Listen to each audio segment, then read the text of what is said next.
नमस्कार, आप देख रहे हैं जन टीवी और मैं आपके साथ आकांक्षा पारिक। खबरों की शुरुआत से पहले एक नजर हेडलाइंस पर।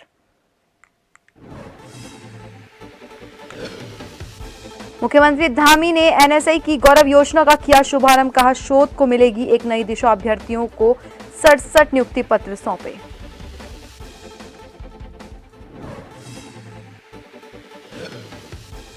पर्यटन मंत्री सतपाल महाराज ने ली योग महोत्सव की तैयारियों की समीक्षा बैठक। महासू मास्टर प्लान और कण्वाश्रम पर भी हुई चर्चा। इस बार भव्य होगा योग महोत्सव।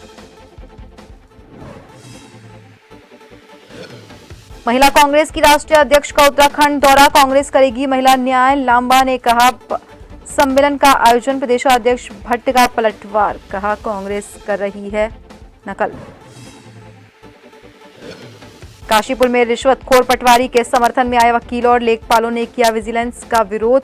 जसपुर में पटवारियों ने पटवारी को बताया निर्दोष, बिना सूचना की हड़ताल।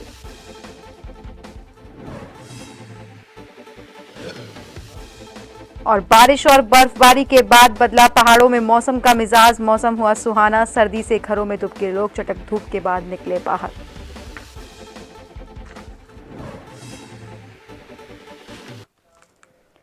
और अब खबरें विस्तार से। शुक्रवार को सीएम पुष्कर सिंह धामी ने मुख्यमंत्री आवास सभागार में उच्च शिक्षा विभाग के अंतर्गत छात्रों और युवाओं के कौशल विकास हेतु नेशनल स्टॉक एक्सचेंज की गौरव योजना और मुख्यमंत्री उच्च शिक्षा शोध प्रोत्साहन योजना और शोध अनुदान वितरण का शुभारंभ किया। सीएम धामी ने कहा कि इन योजनाओं से उच्च शिक्षा में शोध को एक नई दिशा मिलेगी। उच्च शिक्षण संस्थाओं का गुणात्मक विकास होगा और नवाचार को बढ़ावा मिलेगा।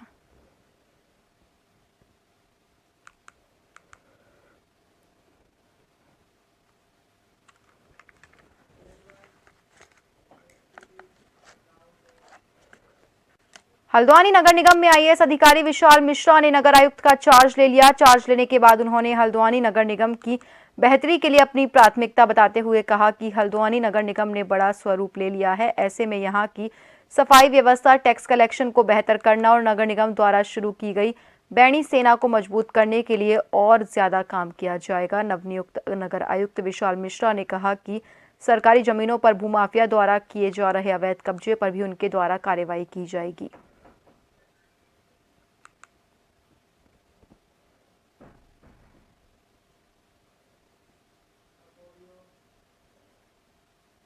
भी करूंगा कि जहाँ पर कूड़े की मात्रा एकत्रित की जा रही है, जो हमारा लीगेसी वेस्ट है, उसको देखने के बाद हम प्लान बनाएंगे कि कैसे जो है इस लीगेसी वेस्ट को एक समयबद्ध तरीके से निस्तारण किया जा सके, वैज्ञानिक तरीके से निस्तारण किया सके, ताकि वहाँ पर कोई कूड़े का ढेर ना रहे। रोड चौड़ीकरण को लेकर के विभिन्न विभागों के साथ हम समन्वय बनाते हुए, चाहे वो PWD हो, चाहे वो राजस्व विभाग हो, चाहे पुलिस प्रशासन हो, सबके साथ बैठ करके जो भी कार्रवाई करनी है आम जनमानस की भलाई के लिए वो की जाएगी, उसमें कोई डाउट नहीं। लेकिन नियमानुसार होगा, सबका हित ध्यान में रखते हुए, सबको सुनते हुए किया जाएगा। उसको आगे कैसे कार्रवाई होंगी? इस मामले में जो भी प्रकरण है वो ऑलरेडी कई प्रकरण कोर्ट में है, तो जो वहाँ से निर्णय आएंगे, जो वहाँ से आदेश आएंगे, उनका पालन किया जाएगा। पूर्व सैनिक लीग के अध्यक्ष retired major general Mohanlal Aswal Lohaghat पहुंचे। लोहाघाट पहुंचने पर पूर्व सैनिक लीग संगठन जिला अध्यक्ष कैप्टन RS देव के नेतृत्व में पूर्व सैनिकों और वीर नारियों ने उनका जोरदार स्वागत किया। लोहाघाट के शहीद स्मारक पहुंचे, जहां उन्होंने शहीद स्मारक SK में पुष्प चक्र अर्पित कर शहीदों को श्रद्धांजलि दी। जिसके बाद रिटायर्ड मेजर जनरल असवाल सैनिक विश्राम गृह पहुंचे, जहां उन्होंने पूर्व सैनिकों और वीर नारियों के साथ बैठक की, उनकी समस्याओं को सुना। उन्होंने कहा कि उत्तराखंड वीरों की भूमि है। मुझे बहुत ही अच्छा अनुभव हुआ और मेरे माता पिता ने मेरा बहुत सपोर्ट किया और मेरे सीनियर्स होते हैं जो उन्होंने भी मेरा बहुत सपोर्ट किया। मेरे महाविद्यालय सर प्राचार्य मैम उन्होंने मेरा बहुत सपोर्ट किया और मुझे बहुत ही मोटिवेट किया मेरे सीनियरों ने। RDC में मुझे तरह तरह के लोग मिले, मुझे उनका कल्चर जानने का मौका मिला और उनसे बातें करी। तो कंपटीशन भी बहुत इसमें बहुत लेवल का होता है, जिससे हमें बहुत ही फेज से गुजरना पड़ता है, तो तब हम वहाँ पहुँचते हैं और मेरा बहुत ही गुड एक्सपीरियंस रहा। रामनगर के PNG राजकीय स्नातकोत्तर महाविद्यालय में पहला मिनी गोल्फ ग्राउंड बनने की तैयारी शुरू हो चुकी है। बता दें कि महाविद्यालय की क्रीड़ा परिषद द्वारा महाविद्यालय परिसर में मिनी गोल्फ ग्राउंड बनाने का प्रस्ताव पारित किया गया था, जिसे अब अमली जामा पहनाया जा रहा है। पूर्व में रामनगर महाविद्यालय में कुमाऊं विश्वविद्यालय के क्रीड़ा अधिकारी डॉक्टर नागेंद्र प्रसाद शर्मा द्वारा इस कार्य हेतु निरीक्षण किया गया, जिसके बाद महाविद्यालय के प्राचार्य और अन्य सभी प्रोफेसर्स द्वारा स्थान का चयन कर लिया गया, जिसके बाद मिनी गोल्फ बनाने को लेकर तैयारियां की जा रही हैं। हमारे कुमाऊं विश्वविद्यालय ने मिनी गोल्फ को अपने खेलों में शामिल किया और जब से शुरू हुआ तब से रामनगर महाविद्यालय के छात्र मिनी गोल्फ में बढ़ चढ़कर हिस्सा ले रहे हैं। कुमाऊं विश्वविद्यालय स्तर पर, राष्ट्रीय स्तर पर सभी में प्रतियोगिता में प्रतिभाग कर रहे हैं, इनाम प्राप्त कर रहे हैं, मेडल प्राप्त कर रहे हैं। तो हमने इन बच्चों की सुविधा को देखते हुए और भविष्य की संभावनाओं को देखते हुए हमारी महाविद्यालय की जो क्रीड़ा समिति है उसने एक प्रस्ताव पास किया कि महाविद्यालय का अपना मिनी गोल्फ का ग्राउंड होना चाहिए।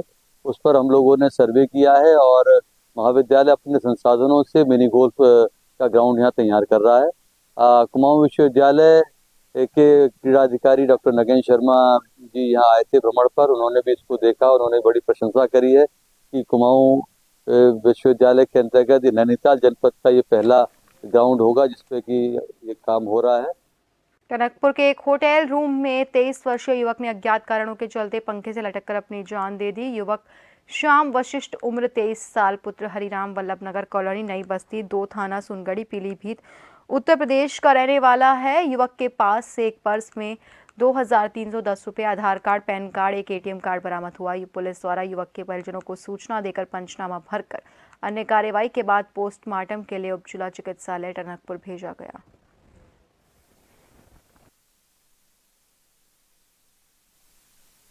सल्ट अल्मोड़ा के विकासखंड सल्ट के गवाली खान भंडार खोला तयाकाली गांव मोटर मार्ग के बेड के चौड़ीकरण की ग्रामीण लंबे समय से मांग कर रहे हैं। रास्ता चौड़ा न होने की वजह से दुर्घटना की आशंका बनी रहती है। इस मोटर मार्ग से गुजरने वाले स्थानीय ग्रामीणों को काफी दिक्कतों का सामना करना पड़ता है। स्थानीय ग्रामीणों ने बताया कि इस मोटर मार्ग पर कई हादसे हो चुके हैं। वहीं ग्रामीणों ने ये भी बताया कि मोड़ चौड़ी न होने की वजह से दुर्घटनाएं होती है, लेकिन विभाग द्वारा कोई सुध नहीं ली जा रही है। स्थानीय ग्रामीणों ने मांगे पूरी न होने पर प्रांतीय खंड लोक निर्माण विभाग रानीखेत में धरना देने की चेतावनी दी।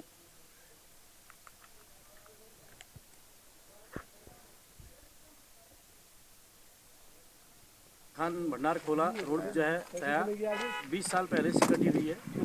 तो लोक निर्माण विभाग रानीखेत को हम कई बार पत्र कर चुके हैं और जो है काटने के लिए जो है बार बार हमको आश्वासन दिया जा रहा है और अभी तक कटी नहीं है। तो मैं विभाग से पूछना चाहूँगा कब तक कटेगी, जब तक आप कई यहाँ पर जो है हादसे भी हो चुके हैं। तो जितने जो NOC मांगी है जो है हमसे प्रस्ताव मांगे हमने जो है सारे जो है दे चुके हैं। तो अभी तक हमारी जो है रोड कटी नहीं है। तो हम कहते हैं कि बैंड कब तक जो है विभाग काटेगा। अब कई हादसे यहाँ पर हो गए हैं। तो मैं विभाग से कहूँगा कि जल्दी से जल्दी हमारे जो है बैंड काटे जाए। जो हमारे ये घट्टी बासोट भिक्यासैन मोटर मार्ग है और इसमें जो किलोमीटर 6 से हमारे भंडार खोला को जोड़ता है गोली खान तया मोटर मार्ग, ये काफ़ी समय से हम इस बैंड का चौड़ीकरण की मांग कर रहे हैं और यहाँ पर कई हादसे भी हो चुके हैं, लेकिन विभाग के कान में जू नहीं रह रहा है। लेकिन मजबूरन बस पूरे क्षेत्र में जो है उनके आक्रोश बहुत ज़्यादा है। अब जब वो नहीं मानते हैं तो हमको वहाँ उनके ऑफिस कार्यालय में जा करके हम धरना प्रदर्शन करेंगे और हम उनको ये चेतावनी दे रहे हैं। विगत दिवस काशीपुर तहसील में विजिलेंस टीम द्वारा एक पटवारी को आय प्रमाण पत्र के एवज में 7,000 रुपए की रिश्वत की मांग पर रिश्वत लेते हुए रंगे हाथों पकड़ लिया गया था, जिस पर वकीलों और समस्त लेखपालों द्वारा जमकर विजिलेंस का विरोध किया गया और पटवारी को निर्दोष बताते हुए मामले की निष्पक्ष जांच की मांग की और पकड़े गए पटवारी के समर्थन में खड़े हुए तो उक्त प्रकरण में जसपुर के पटवारी भी बिना किसी सूचना के कार्य बंद कर हड़ताल पर चले गए, जिसके विरोध में जसपुर विधायक ने अपने लिखित शिकायत पत्र जिलाधिकारी उधम सिंह नगर के नाम जसपुर उप जिलाधिकारी को सौंपी और बिना सूचना दिए काम बंद कर हड़ताली कर्मचारियों लेखपालों के खिलाफ कार्रवाई की मांग की। उपनिरीक्षक कहाँ से हुए उसको पकड़ा है, रंगे हाथों रिश्वत लेते हुए किसी गाँव वाले ने शिकायत। विजिलेंस जो सरकारी तंत्र अपना काम करती है, उन्होंने अपना काम किया ना, उसके लिए मैं बधाई देता हूँ। लेकिन मुझे आज अब तक हुआ जैसे मैं तहसील आया कि हमारे जो लेखपाल यहाँ के हैं कुछ वर्कबुक स्ट्राइक पर चलेगी। तो मैंने जिलाधिकारी महोदय द्वारा डीएम में लेटर दिया है शिकायती पत्र कि मेरी शिकायत ये है कि जो कर्मचारी बिना सूचना के हड़ताल पर गए हैं और जो भ्रष्ट अधिकारी, क्योंकि उसकी अभी जांच भी पूरी नहीं हुई और इन्होंने जो है उसके समर्थन में खड़े हो गए, इसका मतलब ये भ्रष्ट अधिकारी के सपोर्ट में, तो इनकी भी जांच हो और इन पर उचित कार्रवाई हो। और फिलहाल के लिए खबरों में रुकेंगे एक छोटे से ब्रेक के लिए।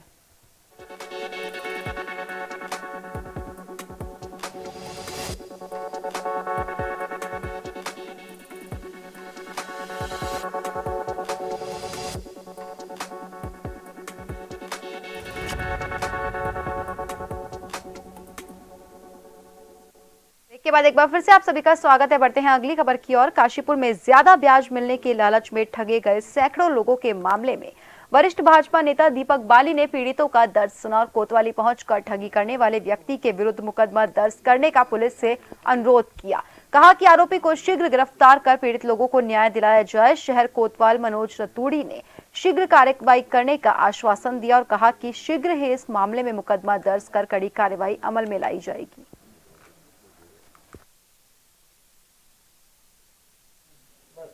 कुमार प्रजापति मेरे यहाँ करीब 2-2.5 महीने से किराए पर रहता था।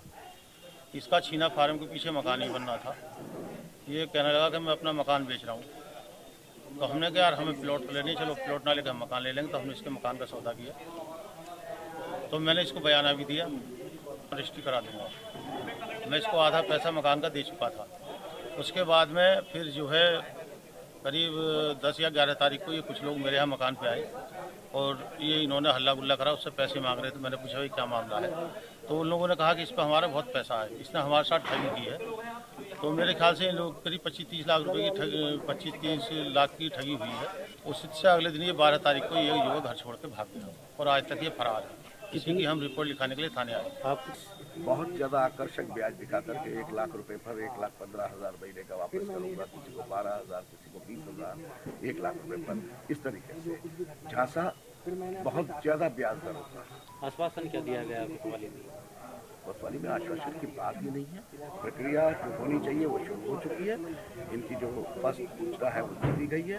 अब इनके बयान वगैरह दर्ज होने शुरू होंगे और उसके बाद जो धाराएं हैं, जैसे 420 की धारा भी होती है इसमें, तो इन धाराओं में जो धाराएं। हल्द्वानी के बनभूलपुरा में बीती 8 फरवरी को हुई हिंसा और दंगे के बाद अब हालात पूरे तरीके से सामान्य है, लेकिन बनभूलपुरा क्षेत्र का एक वीडियो कल से सोशल मीडिया पर तेजी से वायरल हो रहा है। ये वीडियो हैदराबाद से आए एक युवक सलमान का है, जो बनभूलपुरा के दंगे में प्रभावित लोगों को रुपए बांटता हुआ नजर आ रहा है। ऐसे में इस पूरे मामले को लेकर एसएसपी नैनीताल प्रहलाद मीणा ने बताया कि युवक से पुलिस की टीम ने पूछताछ की और मामले को हर एंगल से देखा जा रहा है। वहीं नगर निगम की तहरीर पर पुलिस ने अब्दुल मलिक, उसकी पत्नी सफिया मलिक, अब्दुल रजाक, अख्तरी बेगम, नवी राजा खां और गौस रजा खां पर सरकारी भूमि पर अवैध कब्जा करना, अवैध प्लांटिंग जैसे मामले में मुकदमा दर्ज किया है, जिसकी जांच की जा रही है।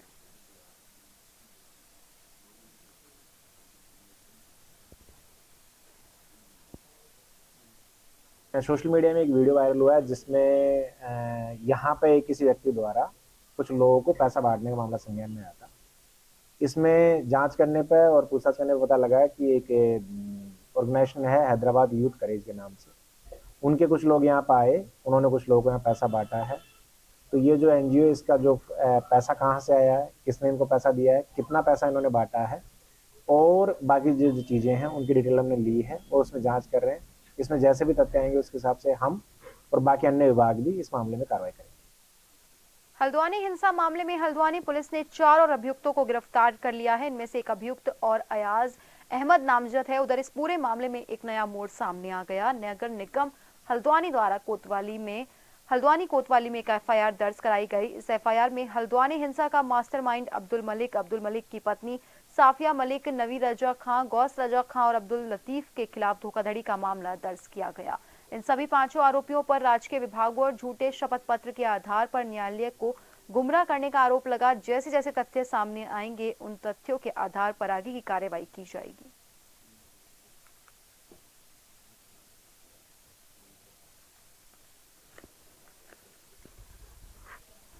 जो उपद्रव हुआ था उसमें 3 एफआईआर पंजीकृत हुई थी। तीनों एफआईआर में जो है हमारे द्वारा विवेचना की जा रही है। जो सबसे पहले वाली एफआईआर है जिसमें थाने के ऊपर हमले के मामला और पुलिस कर्मचारियों के ऊपर पेट्रोल बम और गोलीबारी का जो मामला है, उसमें आज 3 और अभियुक्तों की गिरफ्तारी हुई है। इसमें एक अयाज अहमद एक अभियुक्त जो है नामजद अभियुक्त है, आज इसकी भी गिरफ्तारी की गई है। इसके साथ ही जो नगर निगम के कर्मचारियों के ऊपर जो हमले का मामला था उसमें एक गिरफ्तारी आज उसमें भी इस तरीके से आज 4 गिरफ्तारियाँ हुई है। अब तक इस सारे प्रकरण में 78 गिरफ्तारियाँ हो चुकी। बुलपुरा थाना क्षेत्र में मलिका बगीचा नाम से एक क्षेत्र जाना जाता है, जिसको जो मूलतः कंपनी बाग के नाम से जाना जाता था। उसमें 13 बीघा 3 बिस्वा जमीन का 1946 के आसपास लीज हुई थी। बाद में लीज रिन्यूअल हुई, फिर लीज की अवधि समाप्त हुई और राज्य सरकार में मर्ज हो गई। उसी जमीन को लेकर के कुछ लोग षड्यंत्र के तहत एक मृतक व्यक्ति अब्दुल रजा नाम का उपयोग करते हुए बार बार एप्लीकेशन दिए गए हैं और माननीय उच्च न्यायालय में 2007 में एक रिट याचिका दायर करने का तथ्य प्रकाश में आया है और हमें वो भी गलत लगता है। उसमें एफिडेविट भी लगाया गया है, वो भी हमें गलत लगता है, क्योंकि उनकी मृत्यु उनकी पत्नी ने ही प्रमाणित करी है कि 1988 में हो चुकी है। आगामी लोकसभा चुनाव को देखते हुए डीएम चंपावत नवनीत पांडे के दिशा निर्देश पर चंपावत में मतदाता जागरूकता अभियान चलाया जा रहा है। स्वीप नोडल अधिकारी के निर्देश पर स्वीप जागरूकता टीम लोहाघाट विधानसभा के नेपाल सीमा से लगे सबसे दूरस्थ मतदान स्थल कायल गांव पहुंची। टीम द्वारा मतदान स्थल में मतदान जागरूकता कार्यक्रम का आयोजन किया गया। जागरूकता टीम ने कायल गांव में हो रहे विवाह समारोह में मतदाता जागरूकता अभियान कार्यक्रम की शपथ का आयोजन किया। कार्यक्रम में दुल्हे गिरीश चंद्र पांडे पुत्र हेतराम पांडे ने पहले मतदान करने की शपथ ली। इसके बाद वो घोड़ी चढ़े। गिरीश ने कहा कि उन्हें मतदान करने की शपथ ली है। आगामी लोकसभा चुनाव में वो अपनी दुल्हन के साथ अवश्य मतदान करेंगे।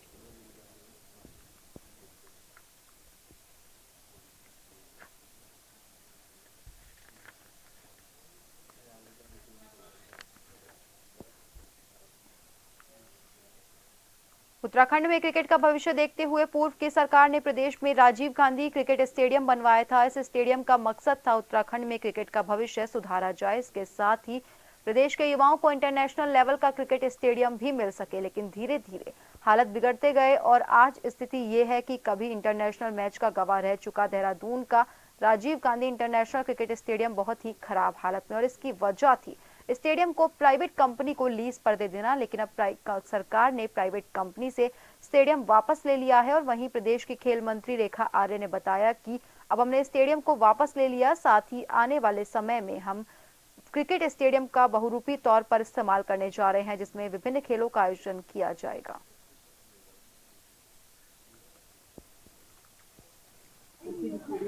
देखिए, Rajiv Gandhi international cricket stadium जो किसी समय किसी संस्थान के पास में था और जो एनसीएलटी के अधीन भी उसके निर्णय के अधीन चला गया था, तो निश्चित रूप से ऐसा क्योंकि अपने प्रदेश में 2024 में राष्ट्रीय खेलों का आयोजन होना है, उसके लिए स्टेडियम का सरकार के पास होना या विभाग के पास होना बड़ा आवश्यक हो गया था और मुझे लगता है कि उसमें हमें बड़ी सफलता मिली है। अब स्टेडियम की जो दशा है उसको ठीक करी जाएगी। स्टेडियम में बच्चों के लिए, युवाओं के लिए जो साधन संसाधनों का जुटाव है वो किया जाएगा।